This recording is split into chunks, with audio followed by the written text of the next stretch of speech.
ఈ 683 ఓట్లు వేసిన తెలుగుదేశం ఏజెంట్లకు నాకు ధన్యవాదాలు తెలుపుకుంటాను. ఫస్ట్గా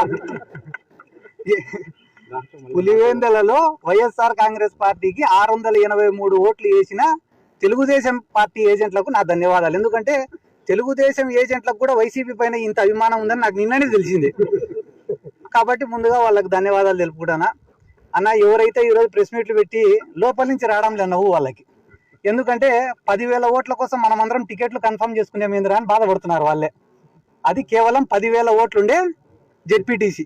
ఆ ఎలక్షన్ల కోసం మంత్రులు, ఎమ్మెల్యేలు, 800 మంది పోలీసులు, ఐజీ గారు, ఎస్పీ గారు అన్ని పనులు వదిలిపెట్టుకొని పాపం ఆ గండికోట బాలిక మిస్సింగ్ కేసును కూడా ఇడిచిపెట్టి కేవలం ఒక జెడ్పీటీసీని గెలిపించేదానికి ఇంతమంది యంత్రాంగం దిగినప్పుడే ఇంకా జగన్మోహన్ రెడ్డి గారు ఎంత బలమైన నాయకుడు అనేది మనం అర్థం చేసుకోవాలా.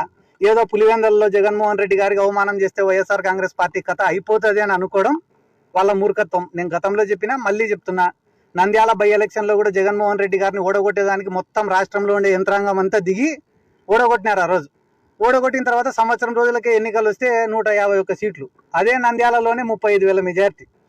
కాబట్టి ఇది జెన్యున్ ఎలక్షనా కాదా, పోలింగ్ జరిగిందే, రిగ్గింగ్ జరిగిందే అనేది నాకన్నా బాగా, మీకన్నా బాగా, పోలీసుల కన్నా బాగా, ప్రతిపక్షానికన్నా, అధికార పార్టీ కన్నా బాగా ప్రజలకు తెలుసు.